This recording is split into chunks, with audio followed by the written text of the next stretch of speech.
I'm actually not even on a side today. Yeah. And I'll get to that. Why are you on Texas? I gave them a chance.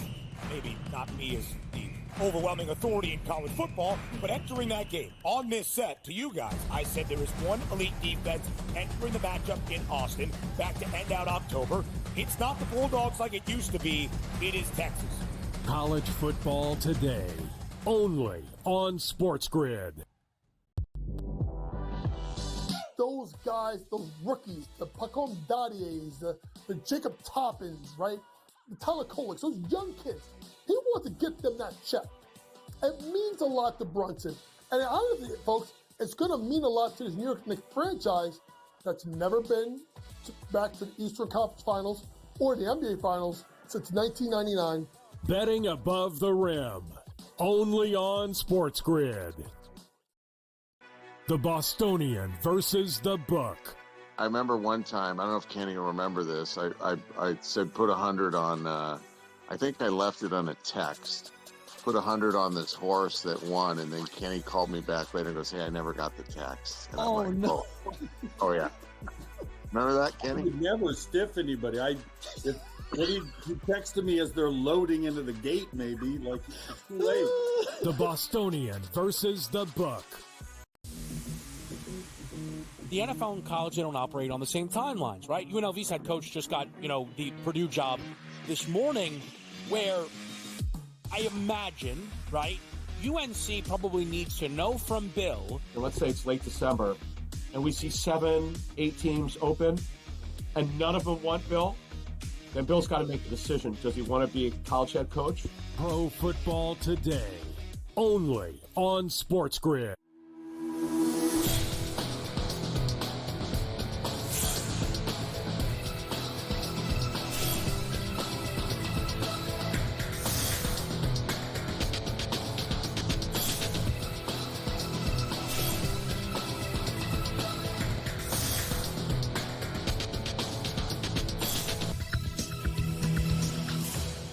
Good morning. Welcome to NewsWire here on SportsGrid. I'm Craig Mish. Thursday night football is upon us, and we'll have a preview a little bit later in the show.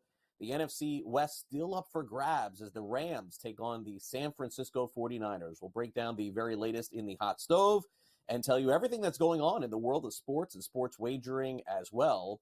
But without further ado, we got to start off with this story before we go any further, folks, because it is official. I was completely wrong about this a couple of weeks ago, about a week ago, saying that there was no way Bill Belichick was going to take the job at the University of North Carolina. But, folks, he did. He is. And he had a press conference today he basically has decided to not return to the NFL. Some really interesting stories coming out of this as well, which pertain to Belichick's lack of interest in returning to the National Football League because of the politics involved with different owners around the league, and also looked at some potential openings and thought that North Carolina was the best for him. He also released a statement saying that I am excited for the opportunity at Chapel Hill. I grew up around college football with my dad and treasured those times. I've always wanted to coach in college, and now I look forward to building the football program at Chapel Hill. So Belichick takes over for Mac Brown, who was fired, and we'll see if he can get that program turned around. In addition to Belichick, North Carolina is bringing in another executive formerly of the NFL, but was currently hosting a show on VSiN Radio. That is Michael Lombardi, former pro football executive who will be the general manager of the North Carolina football program, which pertains to handling the transfer portal, college scouting, high school scouting, and in this new world of NIL deals where you can pay the players, Lombardi will have a big footprint there. So that's the big news as we start the show today. The Major League Baseball winter meetings are coming to a close, as if they haven't already. We did get one big piece of news yesterday as a trade was made with the White Sox and the Red Sox. Garrett Crochet, an all-star a year ago for the White Sox, is headed to Boston for several prospects. At this point, it would appear that the Red Sox will use Crochet as either their number 1 or number 2 starting pitcher going into next season. Left-hander was fantastic for the White Sox a year ago, still has remaining years on his deal and will go through the arbitration process. Also, the Yankees have decided to keep reliever Jonathan Loaizaga on a one-year deal. His club option was for 2026. He's been out for the last couple of years, different times with different injuries as well. Also, a trade could be coming with the St. Louis Cardinals, who've been very quiet this offseason. It looks like Gold Glover and former All-Star Nolan Arenado is on the move. A report yesterday on MLB.com listed 6 potential places that Arenado will accept a trade to. Those include, no surprise, the Dodgers. The Padres. Also involved are the Angels, the Phillies, the Mets, and Red Sox. And of course, with Arenado playing as long as he has in Major League Baseball, he can void any trade to any other team. The National Football League seems to be getting sick and tired of missing face mask calls by the referees, and so they're considering instant replay to review those to make sure that they did or did not happen. Troy Vincent from the National Football League said, when we see it, because I see it like yourselves and the fans, I have an opportunity to see it from a different angle and in slow-mo. So maybe next year, face mask penalties could be on replay. Meanwhile, after a Monday Night Football win, Joe Burrow clearly went back to his house and wasn't happy with what he saw. It was reported that his house was broken into during the game, and for public knowledge and for people like us to be able to talk about it. Well, that does not sit well with quarterback Joe Burrow, who talked with the media about it in a pretty uncomfortable conversation about his home being vandalized. Everybody has heard what has happened. I feel like my privacy has been violated in more ways than one, and way more is already out there than I would want out there and that I care to share. So that's all I got to say about that. Out of all of that, without being here, is that probably the most frustrating thing? Is that just how much is out there, not even just about the incident, just the amount of just information that has now been revealed? Is that probably the most frustrating thing about all that? It's part of it.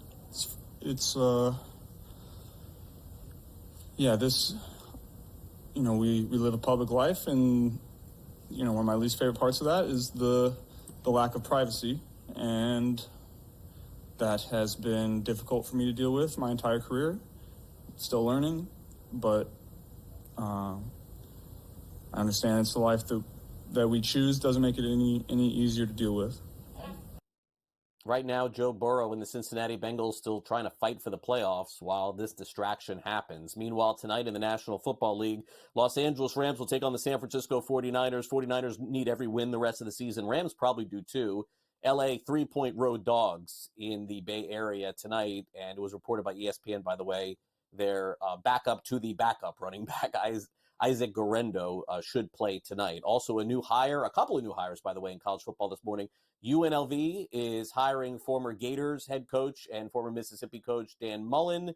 And it is also being reported that Rich Rodriguez, remember Rich Rodriguez? He is going to return to coach where he once did and had a lot of success at West Virginia.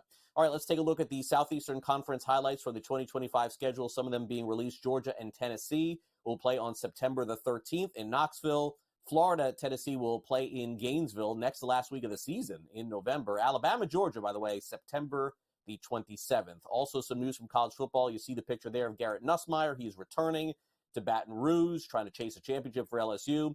Darren Mensah, one of the top quarterbacks in the transfer portal, is picked Duke. He played at Tulane. And Connor Wegman is leaving Texas A&M, and he's headed to Houston. A&M last season was 9-4. He had 2,694 passing yards and also 19 touchdowns, but 7 interceptions. All right, now in the NBA, let's get to the latest in the NBA Cup. The Rockets beat the Warriors 91-90. And by the way, in this one, it seems to be like a replay. I watched this video before the show.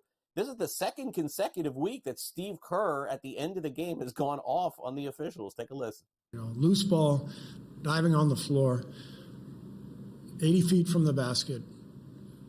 And you're going to give a guy 2 free throws to decide the game when people are scrambling for the ball. Just give them a timeout. Give them a timeout and let the players decide the game. That's how you officiate, especially because the game was a complete wrestling match.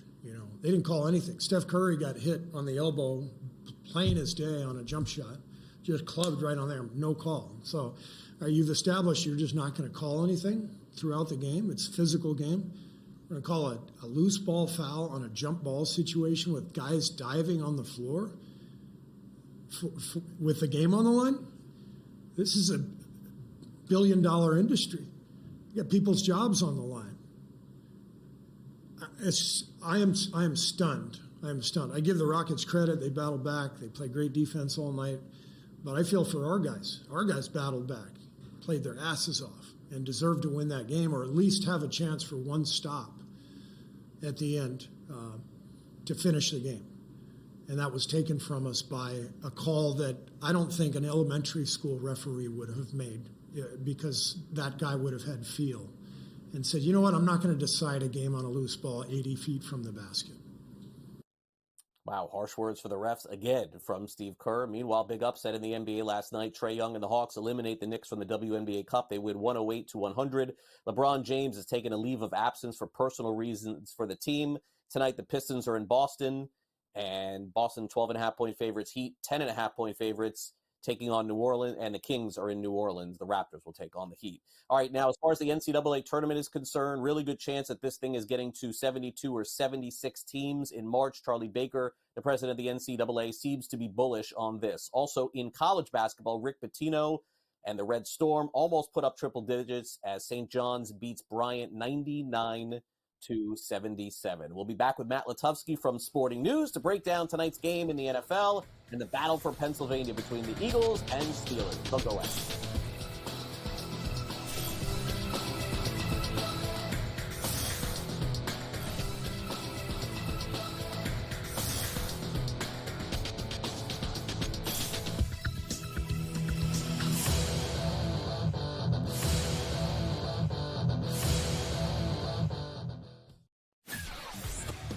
Uncle Stevie can just walk up the aisle like he's at the supermarket.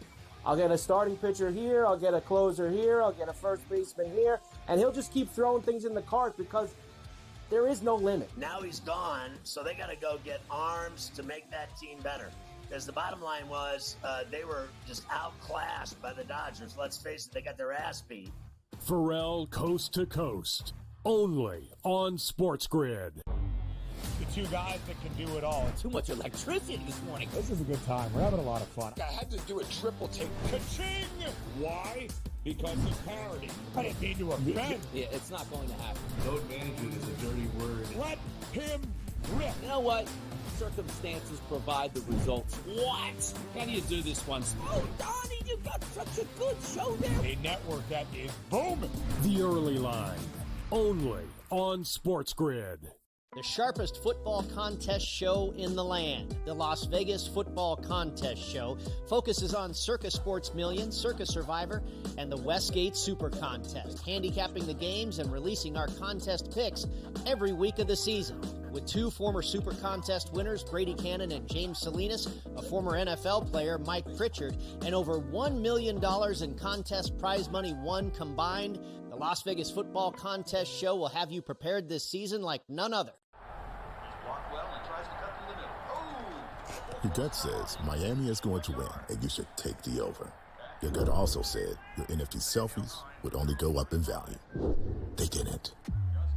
But your head is on SportsGrid and knows the QB is in concussion protocol. The backup has a 45 QBR against the zone coverage. The New York D has the most sacks in the league. So yeah, trust your head. It's smarter to be on SportsGrid.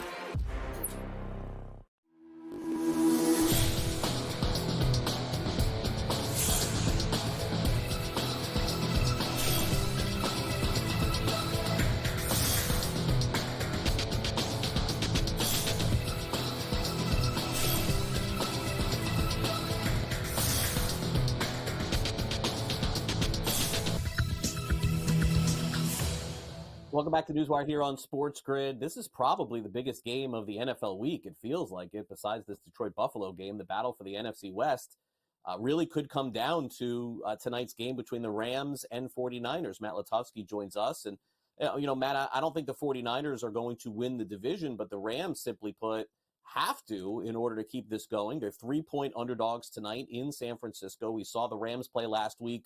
All offense, no defense. Total 49.5 for a Thursday night game, which is super rare. Do you think that this one lives up to the billing? Yeah, the points are, like you said, Thursday night games, you never quite know what you're going to get. The 49ers just keep taking hits. It looks like Isaac Guerrero might not be out there, won't be 100%, even if he is. I mean, there's only so far you can go down a running back depth chart before you start really seeing the effects. I know people think, it's a Shanahan offense, and whoever's at running back is going to produce. Well, they might get some cheap yards and a touchdown here or there, but are they really going to help keep the offense moving? So I question the points a little bit. That is a high number, but there are a lot of injuries, to both teams, but especially the 49ers. So even though they do have that home field advantage, I just don't know what you're going to get from that team and how complete of a performance you're going to get. We've sort of seen that all year from that team. With the Rams, the offense is going to be there. You know that they're going to be tough to stop and they're going to get points. So I do see a very competitive game. I think it'll come down to the wire. But are we going to get an explosion of points from both teams? And are we going to see the 49ers hold on? That I question a little bit more. Yeah, I really, and honestly, Matt, with the Rams, I know they exploded for all those points. They've had a couple of games like that, but for the most part, they really have had a hard time scoring in the first half of almost every game this season, save a couple. The Seahawks are still favored, but as you can see, the FanDuel Sportsbook is giving you some other options here, Matt, not fully trusting that Seattle's going to either run the table or maybe just lose a game. I do think 11 wins would guarantee Seattle getting in and winning the division. They're 8-5 right now, but the Rams, if they win tonight, this is probably the best odds you'll get for them to win the division if you believe in it. And then the Cardinals, of course, have gone south. 49ers I absolutely have to win out and get some luck, I think, along the way. Yeah, and the thing, too, like with the Seahawks, we know, this is going to be a very competitive division to the end. And they're a very good team, as we know, and they can beat any team, and they have the home field there. So when I look at this division as a whole, I just think that if we're going to go into Week 18 going, all right, let's see what happens. We got all those division games, and it's going to be a fun one down the stretch. It is. All right, so the Battle of Pennsylvania, and call me crazy, but this was the point spread that I looked at this week and didn't quite understand it because the Steelers have been fantastic and Tomlin as a dog has been awesome. But here we are. What are the odds makers telling us here, Matt? Because the Eagles are 5.5 point favorites this week, total of just 42.5. So something is clearly off here with a low total and the Steelers getting 5.5 points. It feels like everyone's pushing me to take Pittsburgh in this one. It feels like the right side. Do you think that it is? Yeah, that's what I feel too. It's almost suspicious in a way, kind of what you're implying there. The George Pickens stuff, I think, is a big element of Pittsburgh's offense that probably won't be there. And even though Russell Wilson has shown a knack for obviously winning as Pittsburgh's quarterback, but certainly keeping things close, playing well, leading that offense, and we've seen some problems with Philadelphia's offense lately, at least on the passing side.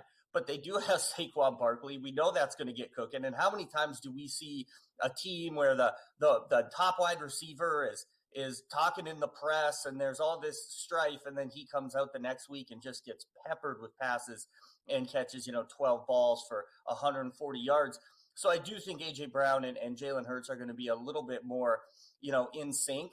But yeah, 5.5 is a lot of points, even if there's no George Pickens. We know that the Steelers are going to play tough defense. We know they're not just going to go away. They seem to find a way every week where they're there right toward the end. So I do think 5.5 is too many. I'm not bullish on the amount of points. I could see this one sort of being a slugfest, but obviously Saquon Barkley, the way he's been playing all year, sort of adds that element of danger if you take the under on any game involving the Eagles. But overall, though, I think it's going to be a close game. I think it's going to be tighter than the spread. Yeah, Steelers with a great shot to win the division after the Eagles. Of course, they're going to match up with the Ravens, and then they play Christmas Day against the Chiefs. They also play the Bengals. None of those games are going to be particularly easy, but you would think 2 out of 4 gives them a great shot to win the division. Meanwhile, let's check in on the game of the week in the NFL. It is the Bills and the Lions. The Lions are 2.5 point favorites, and the total, I believe, is the highest of any game in the NFL this season, 54.5. I'm not going to say it's the highest in the last 5-6 years. I mean, we've seen games that have gone crazy. I remember a Mexico game a couple of years ago. It was like 58 or something like that. 54.5, though. That's the highest of the season. And I can't find anybody, Matt, that thinks that this is going under the total based on the way the Bills play, based on the way the Lions play. Lions defense, by the way, Matt, we should say, really good defense when healthy, but that's the asterisk here. Their defense is not. Yeah, no, and it just can't be avoided. It's just a different guy every week. It's in-game. It's going into the game. And, yeah, I just don't know how they can consistently stop the Bills' offense because they sort of live and die with turnovers. Well, that's the area of Josh Allen's game he's really improved this year is turnovers. At least they live and die with it right now. Now, their offense is going to score. The Bills' defense is going to give up points. But 54.5, you said everyone thinks it's going to go over. Well, don't those usually go under? Isn't that just kind of the way these tend to work? But, yeah, I mean, I don't see why it should. Indoors, perfect conditions. Let's go have a track meet and kind of see who has the ball last or see who makes that key turnover and see, you know, if going for every single fourth down works out as it did mostly for Dan Campbell last week. But I think when you put it all together, I like the Bills. But at the same time, I recognize that, you know, you can never count the Lions out. You certainly can't count them out at home. I think it's going to be a fantastic game. I think there's going to be a lot of points. I'd be one of those suckers getting in line and taking that over too. Yeah, a lot of fantasy points probably coming this week in that game too for a lot of people playing in the playoffs. Matt, good luck in all your matchups, by the way, this week. Thanks again for coming on the show. Thank you. All right, we'll take a quick timeout and come back with the Sports Grid sound off and hear from Kevin Walsh on Bill Belichick next.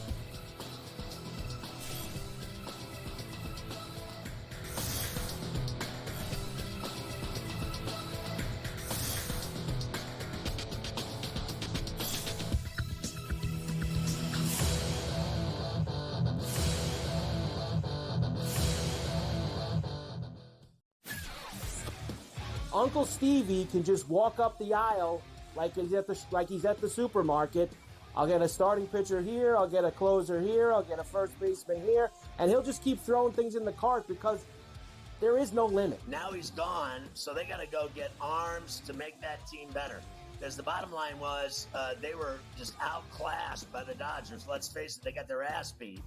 Pharrell Coast to Coast, only on Sports Grid. The two guys that can do it all. Too much electricity this morning. This is a good time. We're having a lot of fun. I had to do a triple take. Ka-ching! Why? Because of parity. I didn't mean to offend. Yeah, it's not going to happen. Load management is a dirty word. Let him rip. You know what?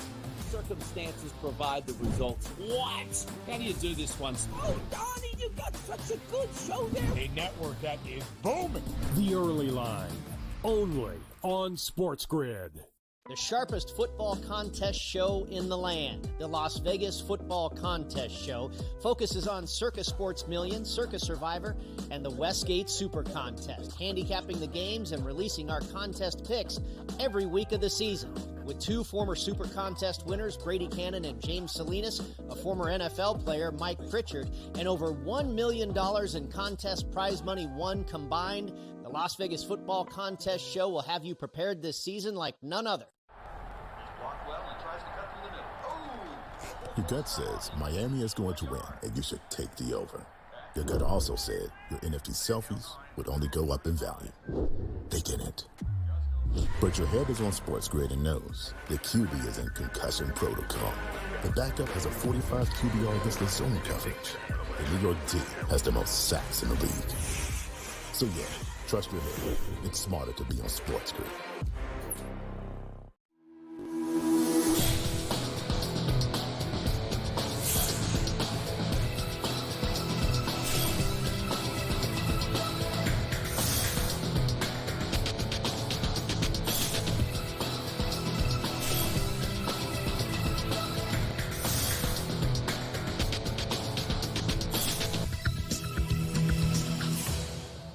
It is the top story in sports and maybe in news today, too. Bill Belichick opting to take the head coaching gig at the University of North Carolina. We'll also preview the game between the Steelers and Eagles. And also, what's this drama going on with Philadelphia and their quarterback and wide receiver?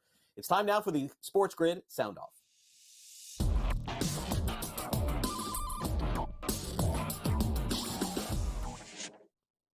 Definitely some mixed reviews on Bill Belichick taking the job at Chapel Hill. we thought we would pique the interest of our very own Kevin Walsh, get his opinion on what he thinks about Bill Belichick heading back to college. Here's Kevin on Chapel Bill. Huge news in the football world. Bill Belichick. Yes, Bill Belichick is going to UNC North Carolina in the ACC to become their head coach. And if I'm on an island with this one, so be it. This is a win-win for both sides. On the Bill Belichick part of this all, it's time to wake up, okay? College football, the money's just as good as the pros, and the job security is even better. Bill is in control, and you have the succession plan now with his son, Stephen Belichick, possibly taking over. And that is a part of this being a win for North Carolina. Stephen Belichick was always going to get a power-level coaching job with his repertoire and what he was able to do in year one at Washington. And you have Bill Belichick as your head coach. This team now can dominate when it comes to the recruiting in the portal, high school. This is a game changer and a win-win for both. Craig, it's back to you. We'll see what kind of success Belichick has. Naturally, still could go back to the NFL, even though it seems like this could be his final coaching destination. I don't see Belichick coaching at 80 years old. Meanwhile, Brandon Graham, defensive player on the Philadelphia Eagles, on his podcast earlier in the week said that there's been some discontent with quarterback Jalen Hurts and his wide receiver A.J. Brown. Hurts asked about that for the first time at the podium yesterday. We're good. We're good. Did you two talk after Brandon's comment? We've spoken. I think in the end, Brandon, BG, we're calling him Brandon, BG knows he spoke out of place, and he knows that. So. What was your reaction when, I'm sure your phone started blowing up when that was going around? What was your reaction to it? It's about the team in the end. I think overall, that's where my focus is. I think that's where everyone's focus is at heart, and trying to do what's best for the team. And ultimately, everyone cares about the team's success. And so, whenever something happens, whatever it is, I look at myself first, because everything starts and ends with me. And I take great pride in what I do. I take great pride in the responsibilities that I have when I am to the city and to this team. And I challenge myself on that. I'm my best when I'm my biggest critic, and I have to continue to challenge myself on being critical on some things so I can be better. The Eagles right now going to be up against it and that Pittsburgh Steelers defense in the Battle of Pennsylvania. Mike Tomlin also commenting on the big game this week. It seems like every week Coach Tomlin is asked about a question that he just defers right back to the game they're playing this week. I'm really just focused on Philadelphia. I don't care what's on the other side of it. Does it affect your approach to practice workload, division of labor, things like that, knowing that this is the start to a stretch like that? It may affect it on the other side of Philadelphia, but I have a 7-day cycle this week, and so I'm not going to make the simple complex. We got a task this week. We got a job to do. We got a finite amount of time and materials and talent and manpower, as do they. And so with that in mind, we're going to prepare and focus our energies on winning this game. There's so many variables that could affect the preparation process on the other side of this game, the attrition component and so forth, that it's fruitless and almost a waste of time to get beyond the template component. Certainly I have a calendar and a template, but that does not have my time or attention. The Philadelphia Eagles do. Mike, you mentioned off the top complementary football. What allows a team to play complementary football? Playmaking. We can make it out to be something that's mystical, but you need a play, you make a play. We started slow on offense. We need to provide them a short field. KB picks a screen off, puts them on a short field. It's playmaking. We'll take a quick time out here on NewsWire. When we return next, it's time to dive into the latest in the National Football League. So stay with us here on the grid as we have a preview with all the games coming up with Joe Raineri of SportsGrid. Don't go away.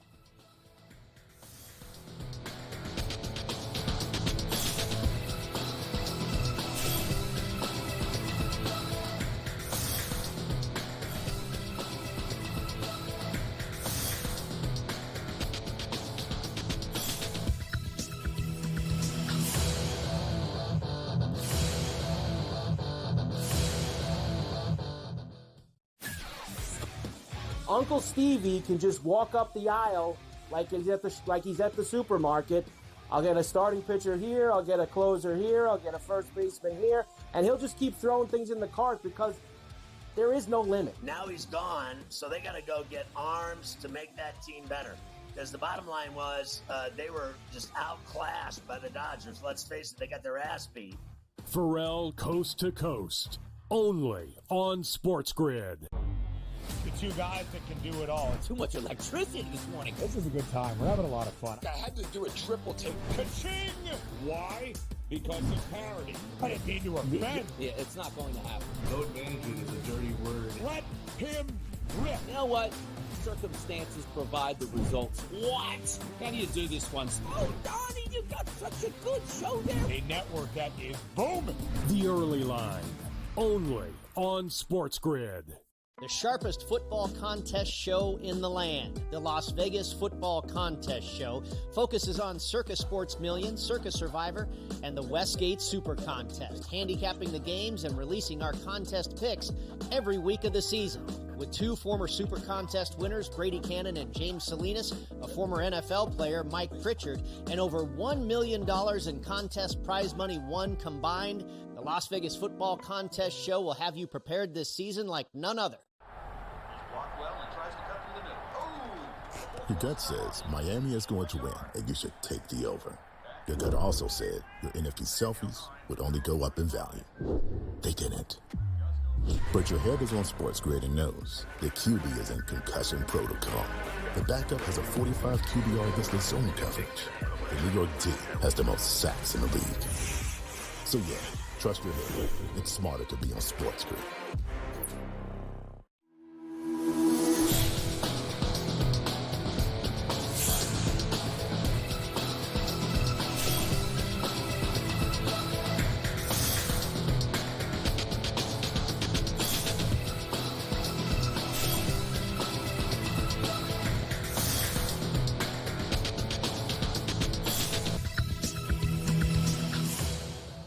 Raineri getting ready for a big weekend of football and then going to immerse himself in college football bowl madness. That's almost upon us as well. Let's bring Joe in as we break down some of the games tonight. And Joe, you know, we've entered the portal, so to speak, for our coverage of football. We've gone from the regular season to the postseason in college football. We're about to get there in the NFL and go to the postseason as well. So it's really hard to keep track of all of these things. I guess less games is easier. I suppose that's the benefit to this, right? Yeah, I mean, I think a lot of us are just kind of very interested to see how a 12-team playoff in college football pans out. Craig, do we really need 12 teams? Will there be a dark horse, or will it ultimately be one of the 2 or 3 teams that ended up getting a bye because they were one of the best 2 or 3 teams in the country? So a lot still to be determined in year one for that. Definitely. If there's a dark horse, is there a light horse too? We never talk about the light horse. Good point. Yes. Yeah. That's usually the favorite. Yeah. Bad joke. Bad joke. Still the favorite to me. Rams 49ers tonight. 49ers -3. You know, teams usually at home are -1, 1.5 just for being at home. So the odds are still telling us for the last time, I think, Joe, maybe I'll be wrong here, but for the last time, the belief in the 49ers still remains. They're 3-point favorite tonight. High total as well. Rams, to me, are interesting because I think some games, Joe, they've shown that they're the Rams of the Super Bowl past, and other games, they go into the second half down like 13-3, and we wonder where they are or who they are. Which Rams team shows up tonight? Well, that's the whole thing. I mean, I don't love the spot for the Rams at all, Craig, given the fact that, you know, they had to go to war with the Buffalo Bills in what was a very physical game and a crazy game, very entertaining game, but you know, the 49ers had a cakewalk there with the Chicago Bears. They went out, they handled their business. A lot of the starters were able to rest in the fourth quarter because that game was completely out of control. Now you're asking the Rams, who have already beat the 49ers in a game this year, now you're asking them to go to Santa Clara and do it again. That's a big ask. I think it's a championship team, the 49ers, that have been hit by injuries. I think they have one last push in them here. I would have liked to have seen their starting offensive left tackle be available, but he is not. It does look like they'll have at least one running back that's healthy enough to go for him. But either way, I do think Brock Purdy against this secondary, I think he lights them up here tonight. I think the 49ers have one final playoff push in them, and it begins tonight. Yeah, I'm not giving up on San Francisco just yet until the season ends. Like it's the only way I could do it with them. And by the way, Trent Williams is a great pass blocker. This other guy who they've played is not as good as pass blocker, but he's been a great run blocker. He's grading out very well on all the different websites too. So take that for what it's worth. All right, Stafford is one of those mixed bag guys. Here are his props, Joe. Let's take a look at him. 244.5 passing yards is his passing yard prop. Passing touchdowns, he's at 1.5 with a little juice toward the over. And generally speaking, he throws picks.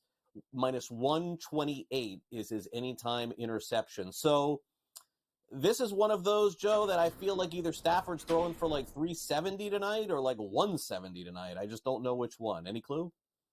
Yeah. Well, you never know with him. I will say this, during this recent stretch, though, he has been, he's been really good. He has been a big reason as to why they've had success over the last month. I think his TD to INT ratio is 10-0. I don't think he's thrown a pick here in a little while. So, but I do think that might change. The 49ers a little healthier in the secondary. That's going to matter. And ultimately, if I'm looking at passing props tonight, it's probably not with Stafford. It's probably with Brock Purdy, because they won't be able to get any pressure on him. The Rams don't do that. And I think Jennings and company and Debo, I think they're poised to have a big game.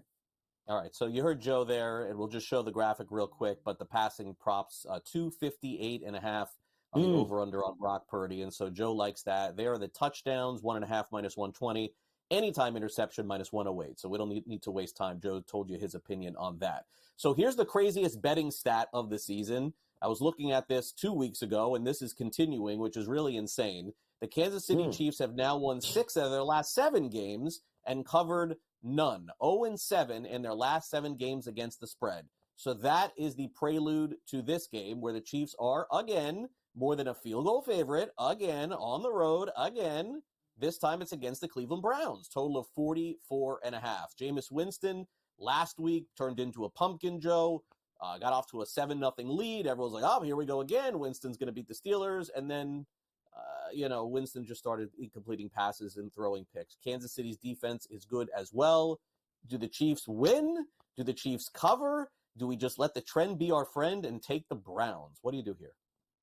Yeah, well, I can't take the Browns. The Chiefs can't cover a game, like you said. So what am I supposed to do? Well, what I'll likely do is, because I do like both defenses in this spot here, I'll probably look towards the under. If I don't think the Chiefs are covering this game and squeak another one out by, let's say, they doink a field goal as time expires to win it by 3, then I'm looking at an under in this game. This is the healthiest the defense has been for the Browns all season long. Ward is an all-pro back there, cornerback. He's a ball hawk. You've seen what the defensive front is finally able to do. I don't trust Jameis. I trust the under more than I trust Kansas City. I think Kansas City wins the game. If it ain't broke, I'm not fixing it. But I don't trust them to win by more than 4.5, which is a crazy thing to say at this point in the season. Now let's go to a team that does cover the spread often. It's the Denver Broncos, and laying 3.5 this week against the Indianapolis Colts. Total of 44.5. The Broncos need the win. Make no mistake about it. Colts have to have this one, I would guess, going on the road in Denver, where the Broncos have been sort of an unusual team, Joe. Generally speaking, they're one of the best betting teams at home at altitude. They started off the season in a different manner this year. Do you think that factors into this week against the Indianapolis Colts? Well, the Colts coming off a bye, and there's no understating how important this game is, Craig. You're absolutely correct here. But when you dive into the numbers, I think there is a bit of value here on the over in this game. Number one, we're talking about the number 1 and the number 4 fastest paced offenses in the NFL since week 6. And what that tells me is Sean Payton has a lot of confidence in Bo Nix that he's willing to get him up to the line and let him hurry up and go. Richardson coming off a bye. The eye test tells me he is getting better. Yes, he still has some warts, but He is kind of a matchup nightmare, especially for a Denver defense. Have you seen what they've done the last couple of weeks here? This is a defense that is getting lit up, and it got lit up by Jameis Winston of all teams. So I do think points are coming in this game. I think it's going to be a wild shootout, actually. I think all the value is in the over in this game. All right, finally, let's get to the last game. We've got the Tampa Bay Buccaneers very much back in the playoff picture thanks to them winning and the Falcons losing. They are 3-point road dogs at the Chargers, a rare game in Los Angeles where I don't think, Joe, you're going to see millions of Bucs fans traveling to L.A. This is a rare scenario. Usually every road team is like the home team in this one. So do the Chargers get that home field advantage back this week? Total 45.5. Yeah, no Antoine Winfield now. Bucky Irving, back issues. The Bucs are really banged up here. Chargers expecting to get their number one wide out there, Ladd McConkey, back. I think Herbert and company, I think they get back on track here in a big way. The Bucs are starting to pile up more and more injuries. That's an issue there. I think Baker Mayfield was in trouble last week against the Raiders before O'Connell got knocked out. I think the Bucs are in trouble here on the road against the Chargers. I like them to bounce back. All right, love it, Joe. Thanks again for coming on NewsWire. Really appreciate it. We'll catch you in the evenings here on SportsGrid. Thanks again for coming on. Thanks, Greg. Appreciate it. Looking forward to the college football playoff as well. Yeah, big games this weekend. College bowl games this weekend. Army, Navy as well. Brady Cannon's up next. Don't go away.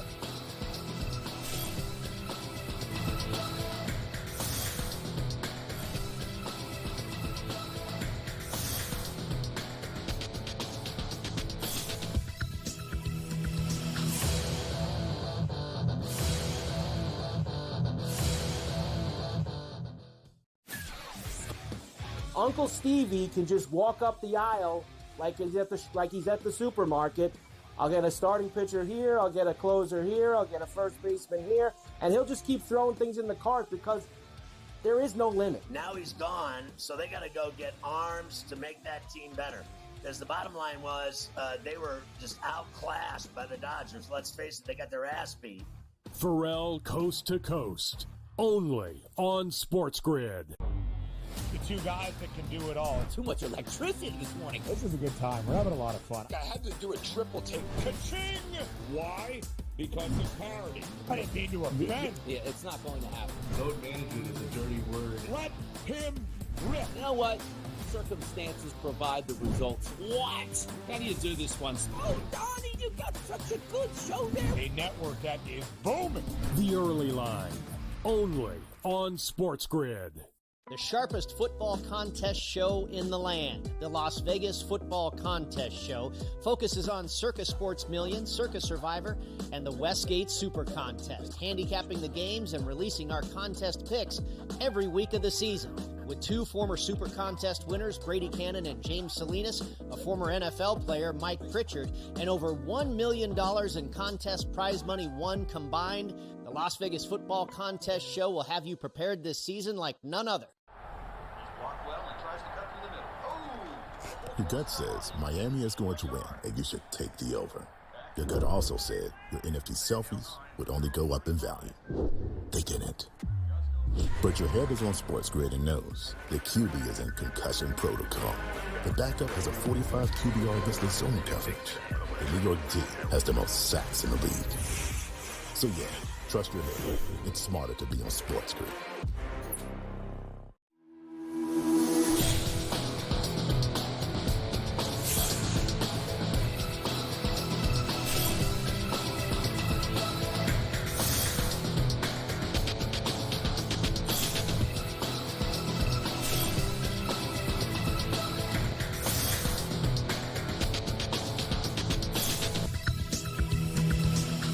Welcome back to NewsWire here on SportsGrid. Let's bring in Brady Kannon, his football contest show coming up this weekend here on SportsGrid. We'll also get into Circa Survivor. I have a feeling a big elimination week, by the way, is coming this week in Circa Survivor. I think a lot of this is a really tough week, especially if you've used up everybody. Brady, great to have you here back on the show again.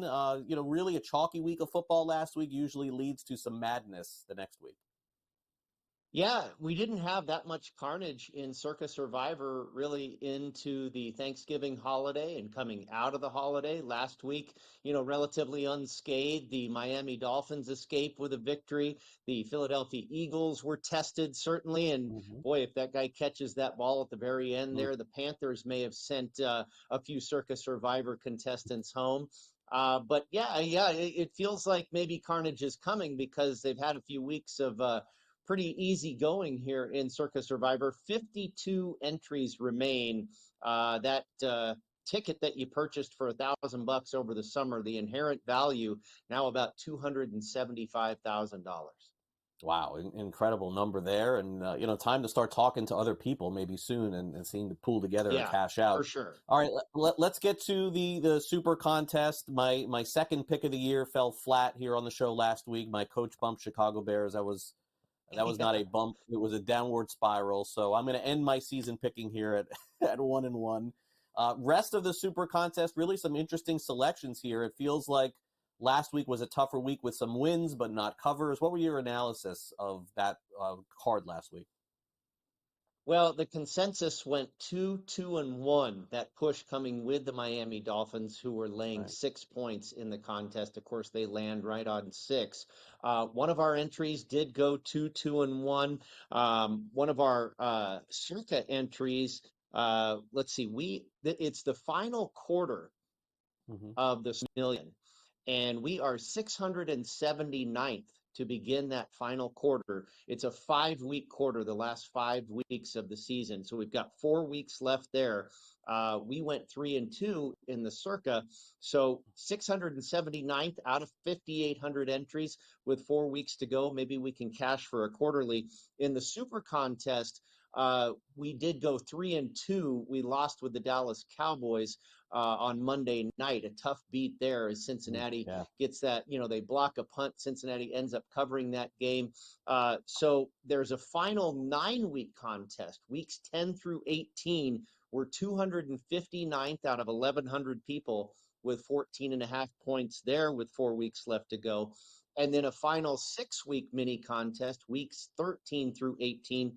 We're 128th out of 1,100 entries. So we're in pretty good position in all 3 of these contests, the final 9-week, the final 6-week for the Super, and then the final quarter for Circa Sports Million.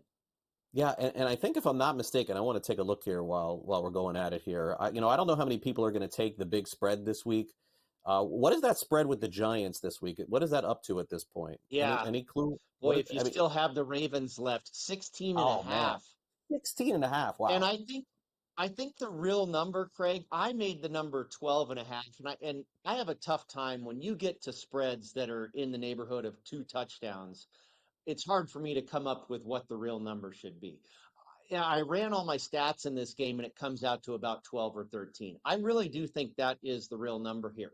But the Giants are so bad. They were in a good spot last week, and we were actually on them for a winner in that cover against the New Orleans Saints. But they're such a poor team that I think Baltimore could win this game by 30. They could win by 20. There's such a potential for Baltimore to exceed a couple touchdowns in this game. I feel that I think the books are protecting themselves a little bit, and they bumped this number up by probably at least a field goal. Yeah, no, I think you have to based on the way the Giants played. That was a fortunate cover last week. I was actually at the Dolphins-Jets game last week, and as that game transpired, I'm like, are the Dolphins really going to get a push out of this game? They didn't deserve to win. They didn't deserve to push, that's for sure. But that's what they ended up getting at the end. All right, let's dive into tonight's game. We've got the Rams taking on the 49ers. I feel like the broken record here. We'll preview it with the 49ers being 3-point favorites, total of 49.5. Thursday Night Football, Brady, has come alive recently. We've got some really good games, some good Monday Night Football games too. You think we're in store for another one tonight? I think this should be pretty good, Craig. And it might not be, fireworks as far as the scoreboard like we saw last week with Detroit and Green Bay. That was a fantastic ball game. But I do think you'll get a closely contested contest here in Santa Clara. And this is a same season revenge for the 49ers, who lost to the Rams earlier this year. Kyle Shanahan, it's kind of strange to say, Sean McVay, I think, certainly is one of the very best coaches in the league. And I think at the end of the day, I'd probably rather have him as my coach than Shanahan. Shanahan's no slouch, certainly, but he has owned McVay for the most part. Now, McVay's won the last couple, but Kyle, over the course of history, has really owned McVay. I don't think the Niners are anywhere as good as we saw last week. I think that was a bit of an aberration. They're so injured. They're just so out of sorts. It's like that Super Bowl loser hangover has never gone away. And the Rams, they're also possibly set up for a little bit of a letdown, a little bit of a regression after putting up 44 points on the Buffalo Bills last week. This one's really tough. I made the number 3. I give a little extra to the home team on Thursday nights. I think they have a big edge. When you have that short week, I think the home team deserves a little bump there. And when I run all this, I come out to the Niners -3. So as far as all my numbers and all the angles I'm looking at here, I just can't really make a great case for either side here, Craig. I'm probably not going to have a bet in the game. However, I have seen some 2.5s pop up. There's some 2.5s in the market and some 3s. I think it's a good play to take that 2.5 with the Rams and tease it up to 8.5, getting 8.5 points with Los Angeles. I don't think you're looking at a blowout game here either way. I think a tease on the Rams is probably the best way to go tonight. All right. Love it, Brady. Enjoy the weekend. We'll be checking out your show here on SportsGrid this weekend as well. Thanks again for coming on NewsWire. You got it. Hopefully next week we're doing even better in these mini contests down the stretch. Cashing in. That's the way to go. We'll take a quick time out. We will wrap it up with some last lick. Talk about how much Juan Soto has to pay for his number on the back of his jersey.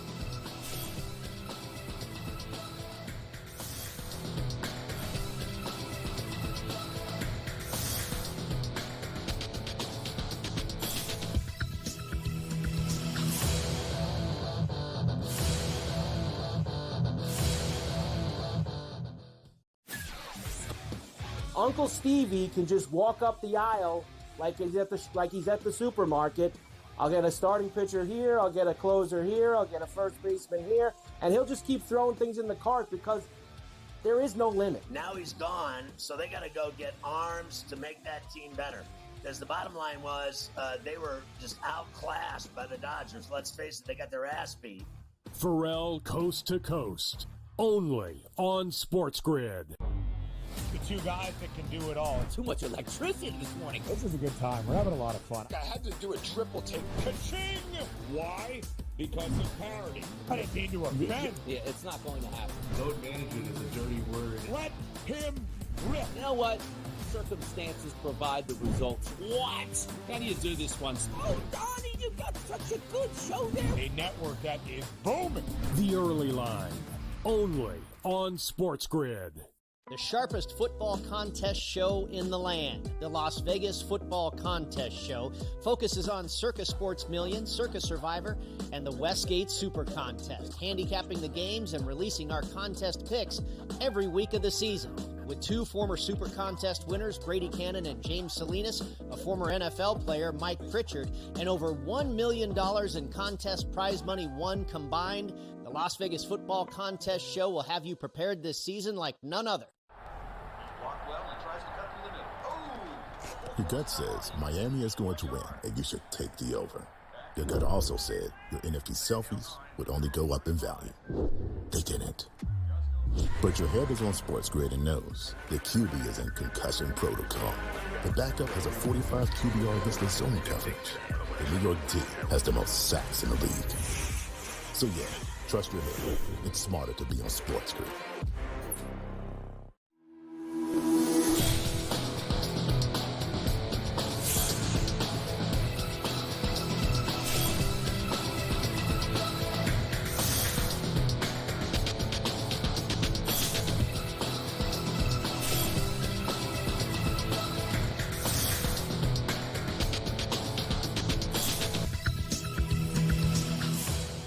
Welcome back to NewsWire. It's time to dive into the latest in sports. We've got Juan Soto having to buy his number.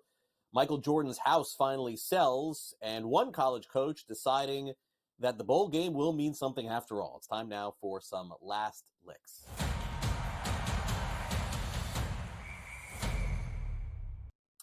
bowl games the last few years generally have not been all that exciting. You've had a lot of players that are not playing in the 4-team college football playoff opting out, going in the transfer portal, not playing in the game. And so you get this shell of a team, and it's really hard to watch these games, let alone try and bet on them. It's been almost impossible.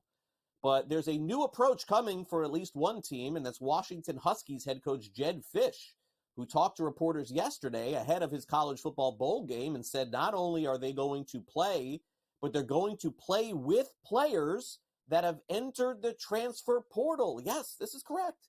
He says that the players that are on his team that have decided to enter the transfer portal can play for his team in their upcoming college football bowl game, as long as they practice with the team leading up to the game. So this is a new wrinkle. In fact, you don't really see this that often. Usually players that have entered the portal, they want to transfer, they say goodbye, don't play for us. But maybe this is a way to get one extra game in. In addition, Fisch has said that their starting quarterback over the course of the entire season, a senior who's going to be leaving, will not start in the game, but instead they will play this like a game for next year and start one of their true freshmen going into the game as well. So look out. College football bowl season going to be very different than before. It seems like the competitive nature of these coaches has certainly taken over, and players who have maybe opted out end up playing in college bowl games as well. We'll see. Juan Soto made it official yesterday. He signs his 15-year contract. He is headed from the New York Yankees to the New York Mets. But there's a little caveat with Soto, and especially with this new contract that he has. In fact, Major League Baseball instituted a new rule. As of last year, any player who wanted to change their number and become, like, let's say Juan Soto does, back to number 22, you can't just pay the player for the number. That's what's happened in the past. I don't know if you've heard these stories before, but I'll tell you.